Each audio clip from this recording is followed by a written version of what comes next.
I'm Medad Bashana. I am one of the trained guides on Liberation Trail. Liberation Trail is a trail that details the liberation struggle of the Rwandan Patriotic Army. It is a trail that stretches all the way from Nyagatare district, Gicumbi, Burera, Musanze, Rulindo, and part of Gasabo, all the way to the Kigali city. And it goes with the liberation struggle from the 1st of October 1990 until 1994, when the Rwandan Patriotic Army stopped genocide against the Tutsi.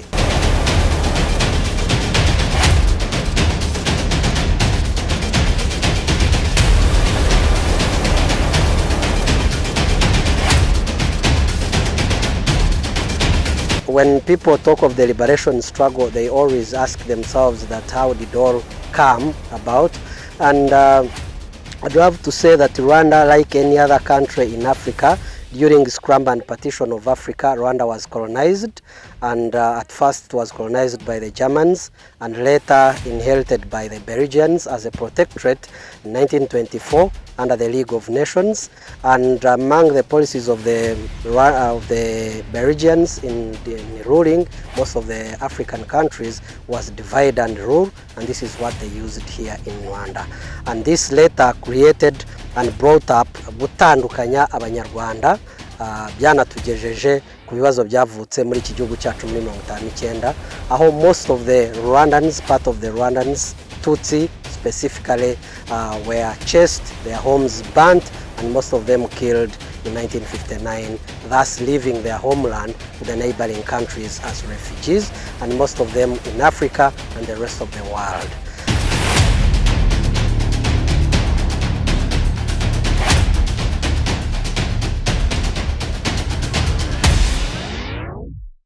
In 1961, they tried to come back via attacks to the government that was in power, but they failed. In 1962, as it was in the whole of Africa, under the wind of change that was flowing in the whole of Africa, most of African countries demanding for independence, Rwanda was also among, but those who were given independence were not really the people who demanded for it. And again, after getting the independence, instead of correcting the mistakes that were done by the colonial masters at the time, they instead continued their route and the way of segregating Rwandans and bringing divisions among Rwandans, especially based on ethnicity of the Tutsi, Hutu, and Twa at the time. And during the regime of Kayibanda, with his Parimehutu as a party at the time, as I said, they never corrected the mistakes left behind by the colonial masters until 1973, when President Habyarimana came in power. He didn't correct what was left behind by his predecessor, who was Kayibanda with his Parimehutu. Still divisions continued, and at the end of the day led to most of the Rwandans who were outside in exile starting to think of the way how they will come back to their country and what really would help them come back to Rwanda as their homeland. Around 1978 and 79, that's when Rwandans in exile as refugees in camps in Uganda, in Burundi, in Tanzania, Kenya, and elsewhere in Africa and the whole of the world started forming some small parties and associations looking at all fronts through which they would again unite the Rwandans, because they had seen that it was a real problem that was causing people leaving the country for exiles. In 1979, that's when for the first time the Rwanda Alliance for National Unity was formed, and again around 1980, 81, 82, most of the Rwandans, their homes where they were living, they were burnt and at the same time chased out of Uganda, and some came to Rwanda as the government put them in forest areas where they were eaten by tsetses in places like Chibondo and in Hasho. And later, most of them decided to join the National Resistance Army for Museveni. And after the liberation of Uganda in 1986, that's when most of the Rwandans from different parts of the world joined NRA And in 1987, they formed the Rwandan Patriotic Front under the First Congress of Rwanda Alliance for National Unity, and came up with 8-point program, the women's wing, the youth wing, and later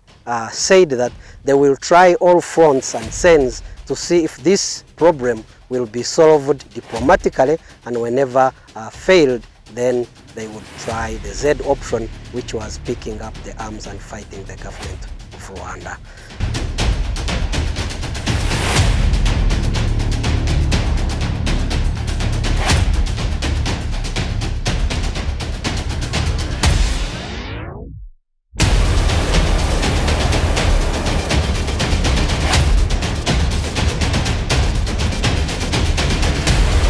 Z option is going to be picking up the arms and fighting the government of Rwanda in case all diplomatic means have failed. And in that, they started preparing the army clandestine in the National Resistance Army. And later, in 1989, they elected Fred Rwigema as the chairman of the Rwandan Patriotic Front, but at the same time the chairman of the Rwandan Patriotic Army. And then they started mobilizing towards the launch of the liberation struggle, because all means diplomatically had failed. And that's when on 1st of October they started and launched the liberation struggle. As we've seen the border, when we arrived there, we saw the first two platoons led by Bunyenyezi as their commander opened the border, and at the border there was a small section of soldiers. After opening up the border on 1st of October 1990, then the rest of the other forces, which was the main force led by late Fred, now came afterwards in the evening of 1st October 1990. Then the next day, on 2nd, that's when late Fred now briefed the forces and told them for the first time that you're the forces of the Rwandan Patriotic Army under the umbrella of the Rwandan Patriotic Front. The second thing was telling them that these ranks you are wearing are decorations, that the real ranks will be the ranks that we will fight for as we liberate our nation. He again said the border is still open. Those who feel fearful and afraid of liberating their country, we are still close to the border, they can cross again. And above all that, he explained the reason and the cause of the liberation struggle, which lied within the 8-point program of the Rwandan Patriotic Front. And then after explaining all this, he again formed the forces into battalions, and the battalions were the 1st, 2nd, 4th, and the 1st, the 4th, the 6th, and 9th as the initial battalions that were formed by late Fred. And then 1st and 4th were given the axis of Kagitumba Kigali as the main effort. Then 6th and 9th were given the task and axis of advancing towards Nyagatare. So as forces started the movement, then late Fred decided to hike a small hill called Nyabwishongwezi, which is where we are now, and then started coordinating the two advancing forces. And then as he was commanding and coordinating, came a small jeep, and this jeep was mounted on a gun, and this gun was of the caliber like 12s or 11s. And then this jeep fell into the ambush of the Rwandan Patriotic Army in trying to defend itself, as it was shooting. One of the bullets shoot late Fred, and then Fred died on 2nd of October 1990. And as I said, there were initial successes. Though late Fred died on 2nd, forces had captured Nyagatare as a city, and forces had captured Gabiro as a barracks, which was really a success compared to the few days they had launched the liberation struggle. And then by the time on 14th of October 1990, that's when Major General Paul Kagame arrived from Uganda and from United States, where he had gone to pursue studies. And then upon arrival, he decided, after looking at the scenes and scenarios that were happening during the struggle, and decided that forces should withdraw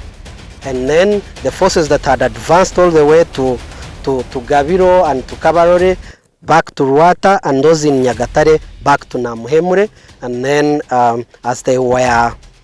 withdrawing, that's when he formed one of the battalions, which was called Task Force, and gave it a task to move quickly to Gatuna, to open the border and give the message to the government of Rwanda that now the RPA is not completely beaten and defeated, but still they are on the land of Rwanda. As I said, this marked the end of the first phase of the liberation struggle, but upon the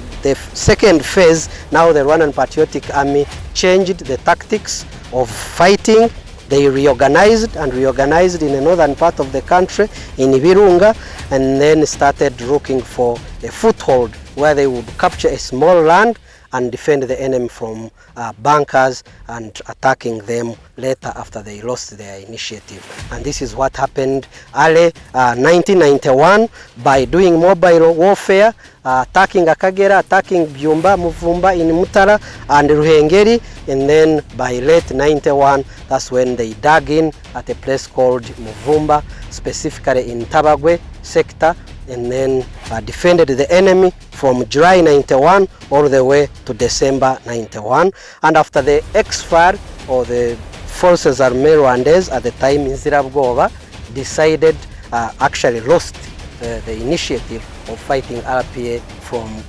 their defensive positions at the time. And then after losing the initiative, RPA gained the initiative and launched major operations, especially major operations that brought down Byumba town at the time, thus giving RPA a big land that actually added the small centimeter to the main land of Byumba and the subsidiary centimeter in Ruhengeri, thus RPA gaining a much bigger land to operate and function, but also came up with implications like changing the Chairman High Command's office, like opening the border of Gatuna, like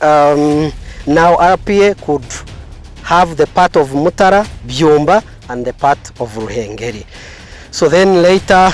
came in the attack of 8th February 1993, which also brought the government of Habyarimana on the round table, which had earlier been called, but Habyarimana did not abide by the peace talks of Arusha. And then after the attack of 8th February 1993, that's when now the Arusha peace talks were signed, and they provided for 5 bigger protocols, which was power sharing, rule of law, then resettlement and repatriation, then the bringing together the force of the RPA and the government forces, and then miscellaneous and other factors that the government of Rwanda also did not abide by, which led to the genocide against the Tutsi, until when the order to stop the genocide was given by the Rwandan Patriotic